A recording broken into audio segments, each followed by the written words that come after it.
സർവത്ര ഗോവിന്ദനാമസങ്കീർത്തനം ഗോവിന്ദ ഗോവിന്ദ. നമസ്കാരം. ശ്രീമദ് ഭാഗവതം ദശമസ്കന്ധം പൂർവാർത്ഥം. ഭ്രമരഗീതം എന്ന പ്രസിദ്ധമായ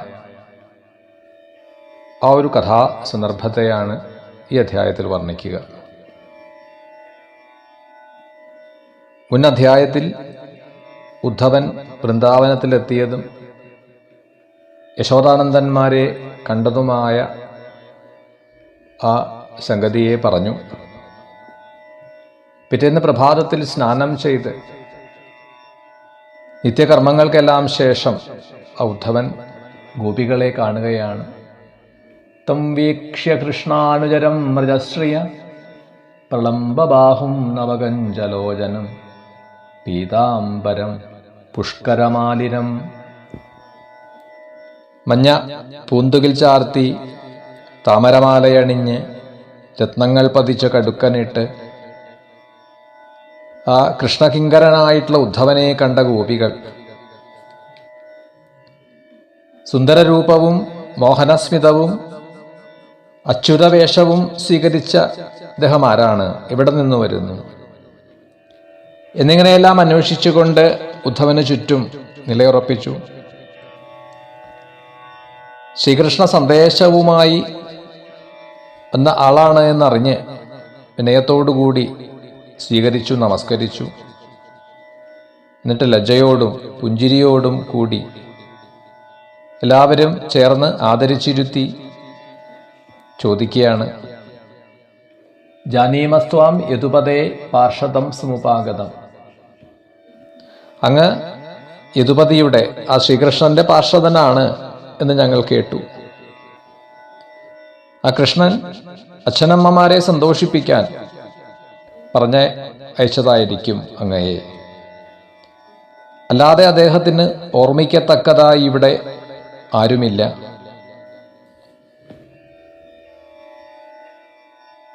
സ്നേഹാനുബന്ധോ ബന്ധൂനാം മുനേരപി സുദുസ്ത്യജ. അച്ഛനമ്മമാരോടുള്ള ബന്ധം മുനിമാർക്ക് പോലും, സന്യാസം സ്വീകരിച്ചവർക്ക് പോലും ഉപേക്ഷിക്കാൻ പ്രയാസമാണ്. മറ്റുള്ളവരോട് ബന്ധം അഥവാ സൗഹൃദം സ്വന്തം കാര്യം സാധിക്കുന്നവരെ മാത്രം.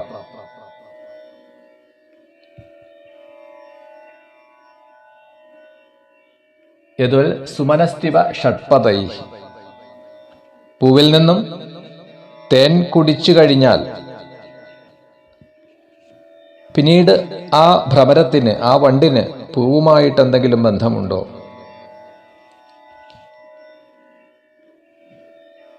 അതുപോലെയാണ് പുംശലികളെ പ്രാപിക്കുന്ന പുരുഷന്മാർ. അവന്റെ കയ്യിലെ പണം തീർന്നാൽ ആ പുരുഷനെ ഉപേക്ഷിക്കും. നിസ്ത്വം ത്യജന്തി ഗണിക അകൽപ്പം നൃപതിം പ്രജാഹ അധീതവിദ്യ ആചാര്യമൃത്യുജോ ദത്തദക്ഷിണ. ഭരിക്കാൻ കൊള്ളാത്ത രാജാവിനെ പ്രജകൾ ഉപേക്ഷിക്കും, നിഷ്കാസനം ചെയ്യും. വിദ്യ നേടിക്കഴിഞ്ഞ വിദ്യാർത്ഥി ആചാര്യനെ ദക്ഷിണ നൽകി നമസ്കരിച്ച് ആചാര്യനെ വിട്ടുപോകും. പഴം തീർന്ന മരത്തെ പക്ഷികൾ ഉപേക്ഷിക്കും.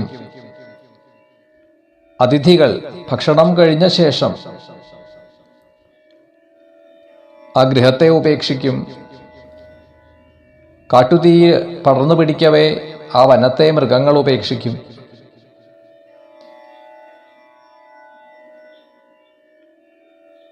ഇങ്ങനെയെല്ലാം ലജ്ജ വിട്ടുകൊണ്ടാണ് ആ വല്ലവിമാർ പറയാൻ ആരംഭിച്ചത്.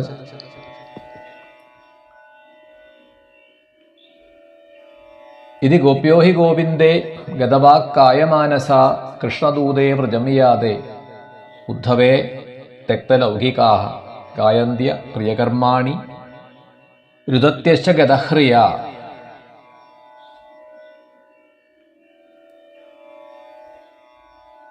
ശ്രീകൃഷ്ണന്റെ ബാലലീലകളെ ഓർത്തുകൊണ്ട് അവർ കരയുകയും പാടുകയും ചെയ്യുന്നു. കൃഷ്ണസംഗമത്തെ ധ്യാനിച്ചുകൊണ്ടിരിക്കുന്ന ഒരു ഗോപിക തൻ്റെ മുന്നിൽ പറന്നെത്തിയ ഒരു ഭ്രമരത്തെ കണ്ട്, ഒരു മധുപത്തെ കണ്ട്, കൃഷ്ണൻ പറഞ്ഞയച്ച ദൂതനാണവൻ എന്ന് കൽപ്പിച്ചുകൊണ്ട് ആ ഭ്രമരത്തിനോടായിട്ട് പറയുകയാണ്. അതാണത്രേ ഭ്രമരഗീതം. ഗോപ്യുവാച മധുപകിതവബന്ധോ മസ്പൃശാഘ്രിം സപത്ന്യ കുചവിരുളിതമാലാ കുങ്കുമശ്മശ്രുഭിർന വഹതു മധുപതിസ്ത്വന്മാനിനീനാം പ്രസാദം യദു സദസി വിഡംബ്യം യസ്യ ദൂതസ്ത്വമീദൃക്. എടാ മധുപ, ചതിയന്റെ ചങ്ങാതി, ആ മധുരാവാസികളായ സ്ത്രീകളുടെ നെറ്റിയിൽ അവർ ധരിച്ച ആ സിന്ദൂരം അവർ ശ്രീകൃഷ്ണനെ ആലിംഗനം ചെയ്യുമ്പോൾ ആ സിന്ദൂരം ശ്രീകൃഷ്ണന്റെ മാലയിൽ പറ്റിപ്പിടിക്കുന്നു. ആ മാലയിലെ ആ പൂക്കളിലെ തേൻ നുകർന്ന് നിന്റെ മുഖത്തും നിന്റെ മീശയിലും ആ കുങ്കുമം പറ്റിപ്പിടിച്ചിരിക്കുന്നു. അത് വച്ചുകൊണ്ട് നീ ഞങ്ങളെ സ്പർശിക്കരുത്, തൊട്ടുപോകരുത്. ആ മധുരാവാസികളുടെ പ്രീതി നേടാൻ മധുപതിയായ കൃഷ്ണൻ ലജ്ജയില്ലാതെ, നാണമില്ലാതെ അവരുടെ കാൽക്കൽ കിടക്കട്ടെ. അവന്റെ ദൂതനല്ലേ നീ, അവന്റെ കിങ്കരനല്ലേ നീ. നിന്റെ സ്വഭാവം പോലെ, തേൻ നുകർന്നിട്ട് പൂക്കളെ ഉപേക്ഷിക്കുന്നത് പോലെ നിന്റെ കൂട്ടുകാരൻ മാദകമായ അധരസുധ ഞങ്ങളെ പാനം ചെയ്യിപ്പിച്ചിട്ട് കടന്നു കളഞ്ഞു. എങ്ങനെയാണോ ലക്ഷ്മീദേവി ആ കൃഷ്ണന്റെ പാദത്തെ പരിചരിക്കുന്നത്, ഒരുപക്ഷെ ആ ഉത്തമ ശ്ലോകന്റെ ചാടുവാക്കുകൾ കേട്ട് മതിമറന്നു പോയിരിക്കാം. ഇടോ വണ്ടേ, നീ എന്തിനാണ് കിടപ്പേടമില്ലാത്ത ഞങ്ങളുടെ മുൻപിൽ ആ പഴഞ്ചൻ യദുപതിയുടെ മേന്മകൾ വെറുതെ വർണ്ണിക്കുന്നത്? കിമിഹ ബഹുഷഠംഗ്രേ ഗായസി ത്വം യദൂനാമധിപതിമഗൃഹാണാം അഗ്രതോ ന പുരാണം വിജയസഖസഖീനാം ഗീയതാം തൽപ്രസംഗ ക്ഷപിതകുജരുജസ്തേ കൽപ്പയന്തിഷ്ടമിഷ്ട.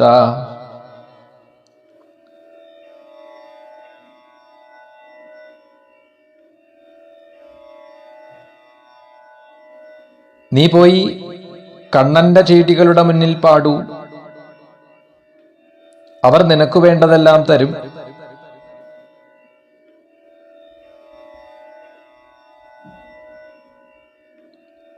ഞങ്ങളെ മുൻപ് ആ കൃഷ്ണൻ ലാളിച്ചുവെങ്കിൽ, സ്നേഹിച്ചുവെങ്കിൽ ഉത്തമ ശ്ലോകൻ എന്ന കീർത്തി നേടാൻ വേണ്ടി മാത്രമാണ്.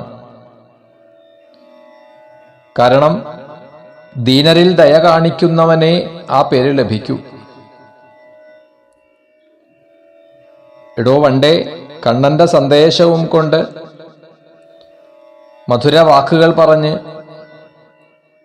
എന്നെ കബളിപ്പിക്കാൻ നോക്കുന്ന നീ എൻ്റെ പാദത്തിൽ സ്പർശിക്കരുത്. മക്കളെയും ഭർത്താവിനെയും വിട്ട് പരലോകഗതി പോലും ഇല്ലാതെയാക്കി നിന്റെ അടുത്ത് വന്ന എന്നെ അതെല്ലാം മറന്ന് വെടിഞ്ഞുപോയ നിന്നോടിനി ഇണങ്ങുന്നത് എങ്ങനെയാണ്? എടോ വണ്ടേ, നിന്റെ ആ കൂട്ടുകാരൻ ഒരിക്കൽ വേടനെ പോലെ ഒളിയമ്പെയ്ത് ബാലിയെ നിഗ്രഹിച്ചു. കാമിച്ചു വന്ന കാമിനിയെ, ആ രാവണ ഭഗിനിയായിട്ടുള്ള, രാവണ സഹോദരിയായിട്ടുള്ള ശൂർപ്പണഖയെ സ്ത്രീജിതനായിട്ട് ഇവൻ കാതും മൂക്കും സ്തനങ്ങളും അറുത്തുമാറ്റി ഒരു കാക്കയെ പോലെ ബലി സ്വീകരിച്ചിട്ട് ആ ബലിയെ പിടിച്ചു കെട്ടി. മൃഗയുരിവ കപീന്ദ്രം വിവ്യധേ ലുബ്ധധർമ്മ സ്ത്രിയമകൃത വിരൂപാം സ്ത്രീജിത കാമയാനാം ബലിപപി ബലിമത്വാവേഷ്ടയധ്വാംക്ഷവത് എൽ തദലമസിത സഖ്യേതുസ്ത്യജത്വത്കഥാർത്ഥ. ഇങ്ങനെയുള്ള കറുമ്പന്മാരുമായിട്ടുള്ള കൂട്ടുകെട്ട് വേണ്ട. എന്നാലും ഞങ്ങൾക്കവനെ മറക്കാൻ കഴിയുന്നില്ല. യദനുചരിത ലീലാകർണ പീയൂഷ വിപ്രു സകൃതന വിധൂത ദ്വന്ദ്വധർമാ വിനഷ്ട. അവന്റെ ചരിതാമൃതം ഒരു തുള്ളി പാനം ചെയ്താൽ 4-5 തുള്ളിയെ കാതാസ്വദിച്ചുള്ളൂ കാലടി മണ്ണിലുറയ്ക്കാതെയായി. അല്പമെങ്കിലും ആ കഥാമൃതത്തെ പാനം ചെയ്താൽ പിന്നീട് അവർ എല്ലാം ഉപേക്ഷിച്ച് പക്ഷികളെ പോലെ പറന്നുപോയി അല്ലെങ്കിൽ ഭിക്ഷുക്കളെ പോലെ ആയിത്തീരും. മാൻപേടകൾ വേടന്റെ പാട്ട് കേട്ട് ആപത്തിൽപ്പെടുന്നത് പോലെ ഞങ്ങളും ആ കപടന്റെ വാക്കുകൾ കേട്ട് അത് സത്യമാണെന്ന് ധരിച്ച് ഞങ്ങളും മാരമാലിൽ അകപ്പെട്ടിരിക്കുന്നു. ദൂത, വേറെ എന്തെങ്കിലും കാര്യം പറയൂ. നിനക്കെന്താണ് വേണ്ടത്? സപത്നീ സഹിതനായ കൃഷ്ണന്റെ അടുത്തേക്ക് ഞങ്ങളെ കൊണ്ടുപോകാം എന്ന് നീ കരുതുകയാണോ? ഹേ സൗമ്യ, ആ കണ്ണന്റെ മാറിൽ കമല മറാതെ പാർക്കുന്നില്ലേ? ഹേ സൗമ്യ, ആര്യപുത്രൻ മധുരാപുരിയിലാണോ ഉള്ളത്?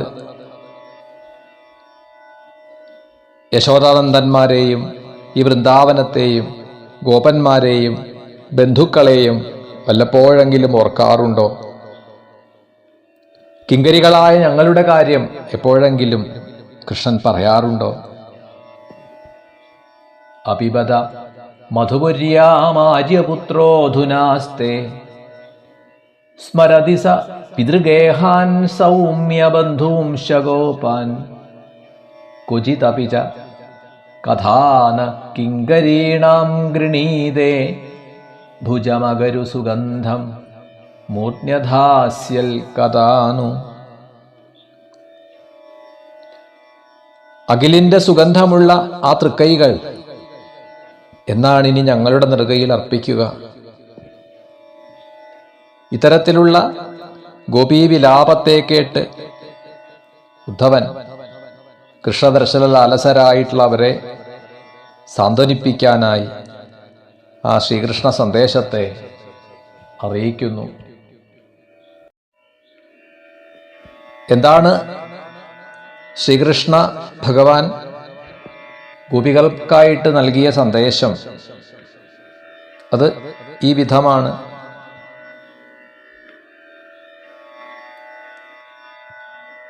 ഭവതികൾ കൃതാർത്ഥകളാണ്. ശ്രീകൃഷ്ണ ഭഗവാനിൽ ഈ വിധം ചിത്തമുറപ്പിച്ച ഹേ ഗോപികമാരെ, നിങ്ങൾ ലോകപൂജിതകളാണ്. ദാനവ്രത തപോഹോമ ജപസ്വാധ്യായ സംയമൈ ശ്രേയോഭിർവിവിധൈശ്ചാന്യേ കൃഷ്ണേ ഭക്തിർഹി സാധ്യതേ. ദാനം, വ്രതം, തപസ്, ഹോമം, ജപം, സ്വാധ്യായം, ഇങ്ങനെ പല തരത്തിലും ശ്രേയസ്സിനായിട്ടുള്ള സാധനകൾ കൊണ്ട് ആണ് ഒരുവന് ആ ഭഗവത് ഭക്തി നേടാൻ കഴിയുക. ആ ശ്രീകൃഷ്ണ ഭഗവാനിൽ ഋഷിമാർക്ക് പോലും മാമുനിമാർക്ക് പോലും ദുർലഭമായ പരമപ്രേമം നിങ്ങൾക്ക്, അല്ലയോ ഗോപികമാരെ, സ്വാഭാവികമായിട്ട് സ്വായത്തമായിരിക്കുകയാണ്. നിങ്ങൾ പതിപുത്ര സ്വജനദേഹഗേഹങ്ങളെ വെടിഞ്ഞ് ആ ശ്രീകൃഷ്ണനെ തന്നെ ശരണം പ്രാപിച്ചവരാണ്. അല്ലയോ മഹാഭാഗ്യവതികളായിട്ടുള്ള ഗോപികളെ, നിങ്ങളുടെ ഈ വിരഹവിലാപം എനിക്ക് വലിയൊരു അനുഗ്രഹമായി തീർന്നിരിക്കുകയാണ്. ഞാൻ നിങ്ങളുടെ പ്രിയനായിട്ടുള്ള ആ ശ്രീകൃഷ്ണന്റെ ഏകാന്തമിത്രമാണ്. ഞാൻ കൊണ്ടുവന്നിട്ടുള്ള സുഖദായകമായ സന്ദേശം കേൾക്കൂ. ശ്രൂയതാം പ്രിയ സന്ദേശോ ഭവതീനാം സുഖാവഹ യമാദായാഗതോ ഭദ്ര അഹം ഭർത്തൂരഹസ്കര. ശ്രീ ഭഗവാനുവാച ഭവതീനാം വിയോഗോ മേ നഹി സർവാത്മനാ ക്വചിൽ യഥാ ഭൂതാനി ഭൂതേഷു ഖം വായുഅഗ്നിർജലം മഹി തഥാഹം ച മന പ്രാണഭൂതേന്ദ്രിയ ഗുണാശ്രയ. ഭഗവാൻ പറയുകയാണ്, എനിക്ക് ഹേ ഗോപികമാരെ നിങ്ങളോടൊരിക്കലും വിയോഗമില്ല. ഭൂതങ്ങളിൽ പഞ്ചഭൂതങ്ങൾ അനുവർത്തിക്കുന്നത് പോലെ ജീവികളുടെ മനപ്രാണേന്ദ്രിയ ശരീരങ്ങളിൽ അവരുടെ അന്തര്യാമിയായിട്ട് ഞാനുണ്ട്. എൻ്റെ മായാപ്രഭാവം കൊണ്ട് ഞാൻ എന്നെ തന്നെ ഭൂതങ്ങൾ, ഇന്ദ്രിയങ്ങൾ, ഗുണങ്ങൾ, ജീവന്മാർ എന്നിങ്ങനെ നാനാരൂപത്തിൽ നിർമ്മിക്കുന്നു. ഞാൻ തന്നെ പാലിക്കുന്നു, ഞാൻ തന്നെ സംഹരിക്കുന്നു. ആത്മാവ് ജ്ഞാനരൂപവും നിർവികാരവും നിർഗുണവുമാണ്. ജാഗ്രത് സ്വപ്ന സുഷുപ്തി അവസ്ഥകളിൽ ഭിന്നമായി തോന്നുന്നത് മായാവൃത്തി കൊണ്ടാണ്. ഒരുവൻ സ്വപ്നത്തിൽ കണ്ട കാഴ്ചകൾ, വസ്തുക്കൾ അത് മിഥ്യയാണ് എന്ന് ഉണരുമ്പോൾ വ്യക്തമാകുന്നില്ലേ? അതേപോലെ മിഥ്യയാണ് ജാഗ്രത്തിലെ വിഷയങ്ങളും എന്നാലോചിച്ചാൽ ഉറപ്പിക്കുക.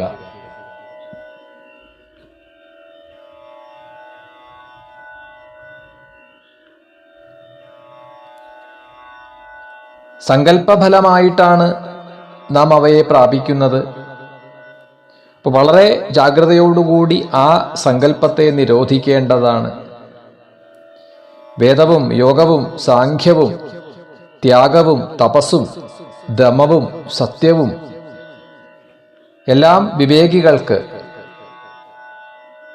നദികളുടെ പ്രാപ്യസ്ഥാനം സമുദ്രമെന്ന പോലെ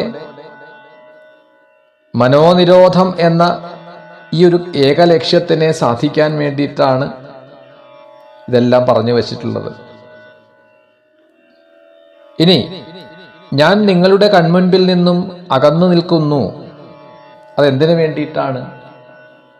യഥാ ദൂരജരേ പ്രേഷ്ഠേ മന ആവിശ്യ വർത്തതേ സ്ത്രീണാം ച നഥാ ചേത സന്നികൃഷ്ടേ ക്ഷികോചരേ. നിങ്ങളുടെ അടുത്തു നിന്നും ദൂരെയാണ് എന്ന് കരുതുന്നു എങ്കിൽ അത് നിരന്തരം നിങ്ങളുടെ മനസ്സ് എന്നിൽ തന്നെ വർത്തിക്കാൻ വേണ്ടിയാണ്. സ്ത്രീകളുടെ മനസ്സ് അകലെയായിരിക്കുന്ന പ്രിയതമനിൽ വർത്തിക്കുന്നത് പോലെ ഒരിക്കലും സമീപസ്ഥനിൽ പ്രവർത്തിക്കില്ല. മറ്റു കാര്യങ്ങളെല്ലാം മറന്ന് എന്നെ എപ്പോഴും മനസ്സിൽ ഉറപ്പിച്ച് നിരന്തരം എന്നെ സ്മരിച്ച് അചിരേണ എന്നെ പ്രാപിക്കുന്നതാണ്. വൃന്ദാവനത്തിൽ രാസലീലകളാടിയ രാത്രികളിൽ എൻ്റെ അടുത്ത് വരാൻ കഴിയാതിരുന്ന ഗോപികൾ എൻ്റെ മഹിമകളെ ധ്യാനിച്ച് എന്നെ പ്രാപിക്കുകയുണ്ടായല്ലോ.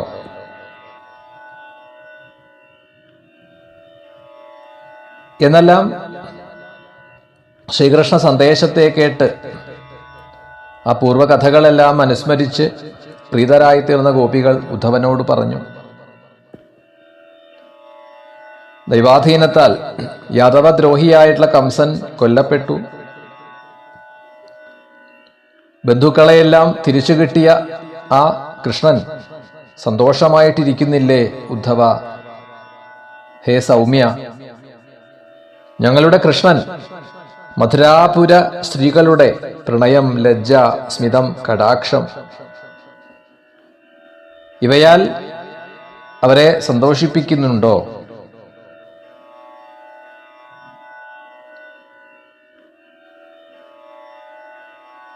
ആ മധുരാപുരിയിലെ സ്ത്രീകളുമായി സ്വൈരസല്ലാപം നടത്തുന്ന വേളയിൽ എപ്പോഴെങ്കിലും ഗ്രാമ്യകളായ ഞങ്ങളെ ഓർക്കാറുണ്ടോ ഉദ്ധവ? ഈ വൃന്ദാവനത്തിൽ അമ്പൽ വിരിഞ്ഞ് മുല്ലകൾ പൂത്ത് ചന്ദ്രൻ ഉദിച്ചു നിൽക്കുന്ന രാത്രികളിൽ ഞങ്ങളുടെ സ്തുതിഗീതവും കേട്ട് ചിലമ്പും കിലുക്കി നടനം ചെയ്യുന്ന, ഞങ്ങളോട് ഒരുമിച്ച് ഒത്തുചേർന്ന് രമിച്ച ആ രാത്രികൾ എപ്പോഴെങ്കിലും കണ്ണൻ ഓർക്കാറുണ്ടോ?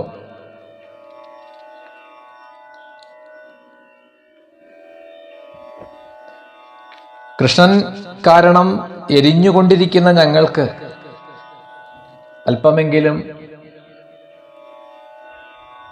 കുളിർമ തരാൻ എപ്പോഴെങ്കിലും വരുമോ ഉദ്ധവ? ശത്രുവിനെ കൊന്ന് രാജ്യം കൈവശമാക്കി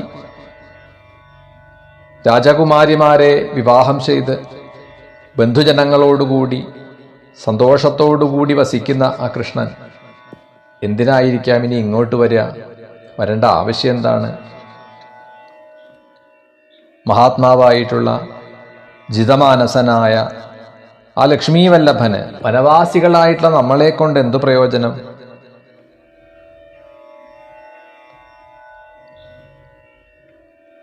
നൈരാശ്യം തന്നെയാണ് പരമമായ സുഖം എന്ന് പുംശലിയായ ആ പിങ്കള പറഞ്ഞിട്ടില്ലേ? പരം സൗഖ്യം ഹി നൈരാശ്യം സ്വൈരിണ്യപ്യാഹ പിങ്കള.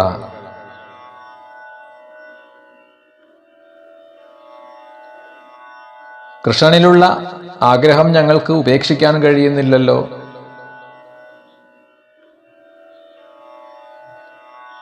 ഞങ്ങൾക്ക് ആ കൃഷ്ണന്റെ കാൽപ്പാടുകൾ പതിഞ്ഞ നദീതീരം കാണുമ്പോൾ, ഗോവർദ്ധനം കാണുമ്പോൾ,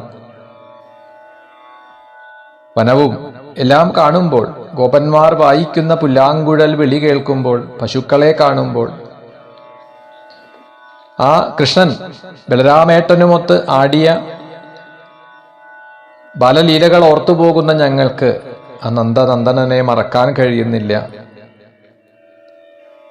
ഹേ നാഥ ഹേ രമാനാഥ ബ്രജനാഥാർത്തിനാശന മഗ്നമുദ്ധര ഗോവിന്ദ ഗോകുലം വൃജിനാർണവാൽ.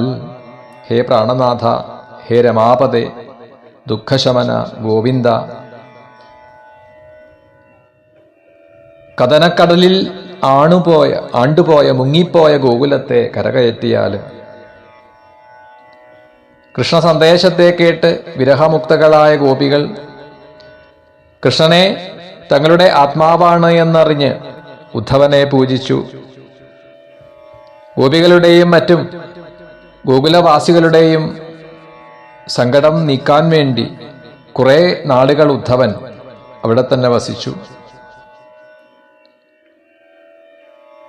ഉദ്ധവൻ ആ നന്ദവ്രജത്തിൽ വസിച്ച ആ നാളുകൾ അത്രയും കൃഷ്ണകഥാനുഗാനത്താൽ വ്രജവാസികൾക്ക് ക്ഷണനേരം പോലെ കഴിഞ്ഞുപോയി. നദികളും വനങ്ങളും കുന്നുകളും തടങ്ങളും എല്ലാം കണ്ടും വ്രജവാസികളോട് കൃഷ്ണകഥകളെ പറഞ്ഞും ഉദ്ധവൻ ഓരോ ദിവസവും കഴിച്ചു. ഗോപികൾക്ക് കൃഷ്ണനിലുള്ള പ്രേമപാരവശ്യം കണ്ട് പരമപ്രീതനായ ഉദ്ധവൻ അവരെ നമസ്കരിച്ചുകൊണ്ട് ഇപ്രകാരം സ്തുതിച്ചു.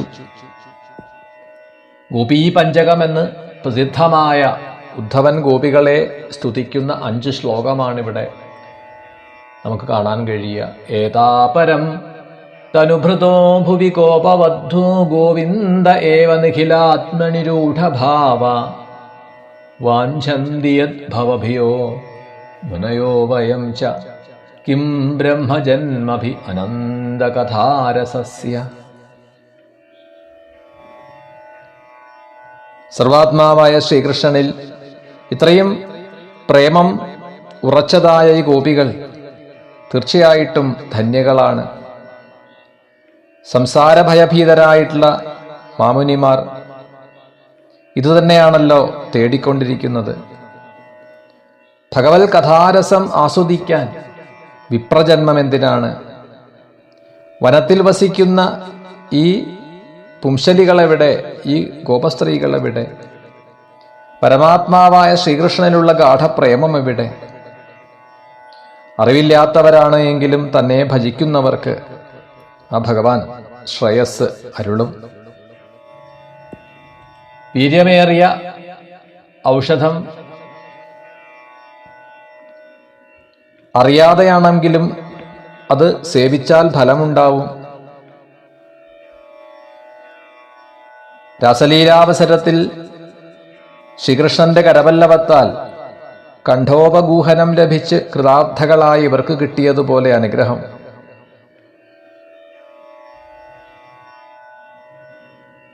അത് വനവനാരിമാർക്കോ എപ്പോഴും ഭഗവാനെ പിരിയാതെ പ്രീതിപൂർവം പരിചരിക്കുന്ന ലക്ഷ്മീദേവിക്കോ ലഭിച്ചിട്ടില്ല. പിന്നെ മറ്റുള്ളവരുടെ കാര്യം പറയേണ്ടതില്ലല്ലോ. യാദുസ്ത്യജം സ്വജനമാര്യപഥം ചഹിത്വാ ഭേജുർമുകുന്ദ പദവിം ശ്രുതിഭിർവിമൃഗ്യാം കൃഷ്ണസ്യ തൽഭഗവതശ്ചരണാരവിന്ദം ന്യസ്തം സ്തനേഷു വിജഹു പരിരഭ്യതാപം. ദുസ്ഥിരങ്ങളായ ധർമ്മമര്യാദകളെയും സ്വജനങ്ങളെയും ഉപേക്ഷിച്ച് വേദങ്ങൾ തേടി നടക്കുന്ന മുകുന്ദമാർഗത്തെ ഭജിച്ച ഈ ഗോപികളുടെ ചരണരേണുക്കളെ, പാദപാംസുക്കളെ ഏൽക്കാൻ പാകത്തിന് ഒരു പുൽക്കൊടിയായിട്ടോ ഒരു വള്ളിക്കുടിലോ ആയിട്ട് ഈ വൃന്ദാവനത്തിൽ എനിക്ക് വന്നു പിറക്കാൻ കഴിഞ്ഞിരുന്നുവെങ്കിൽ അതെന്തൊരു ഭാഗ്യമായിരിക്കും. വന്ദേ നന്ദൗ വ്രജസ്ത്രീണാം പാദരേണുമഭീക്ഷ്ണശ യാസാം ഹരികഥോദ്ഗീതം പുനാദി ഭുവനത്രയം. ഏതൊരു വ്രജവല്ലഭിമാരുടെ കൃഷ്ണകഥാനുകീർത്തനം 3 ലോകങ്ങളെയും പവിത്രമാക്കി തീർത്തുവോ, ആ വല്ലഭിമാരുടെ ഗോപികമാരുടെ പദത്തിൽ പറ്റിയതായ പാദധൂളികളെ, പാദരേണുക്കളെ ഞാൻ നമസ്കരിക്കുന്നു. എന്നിങ്ങനെ നമസ്കരിച്ചുകൊണ്ടാണ് ഗോപികമാരെയും യശോദാനന്ദന്മാരെയും ഗോപന്മാരെയും പറഞ്ഞ് സമ്മതിപ്പിച്ച് തിരികെ പോകാനായി ഉദ്ധവൻ തേരിൽ കയറി. ആ ഉദ്ധവനോട് നന്ദാദികൾ പലതരം കാഴ്ചദ്രവ്യങ്ങളെല്ലാം കൊണ്ടുവന്ന് നൽകി കണ്ണീർ വാർത്തുകൊണ്ട് പറഞ്ഞു, ഞങ്ങളുടെ മനോവൃത്തികൾ കണ്ണന്റെ കാൽത്താരിലും നാവ് നാമസങ്കീർത്തനത്തിലും ശരീരം നമസ്കാരാദികളിലും വ്യാപരിക്കണം. ഈശ്വരേച്ഛയാ കർമ്മഫലമനുസരിച്ച് ഞങ്ങൾ എവിടെയൊക്കെ കറങ്ങിത്തിരിയാൻ ഇടവന്നാലും ഞങ്ങൾക്ക് സൽക്കർമ്മങ്ങൾ കൊണ്ടും ദാനം കൊണ്ടും സർവേശ്വരനായ ശ്രീകൃഷ്ണനിൽ ഭക്തി ഉണ്ടാകണം. കർമ്മഭിഭ്രാമ്യമാണാനാം എത്ര ക്വാപി ഈശ്വരേച്ഛയാ മംഗളാചരിതീർദാനൈ ഋതിർന്ന കൃഷ്ണ ഈശ്വരേ. എന്നിങ്ങനെ അവരുടെ ആ പ്രാർത്ഥനകളെ കേട്ട് സമാനിതനായ ഉദ്ധവൻ മധുരയിൽ മടങ്ങിയെത്തി ശ്രീകൃഷ്ണനെ കണ്ട് നമസ്കരിച്ച് പ്രജവാസികളുടെ പ്രേമാതിശയത്തെ അറിയിച്ചു.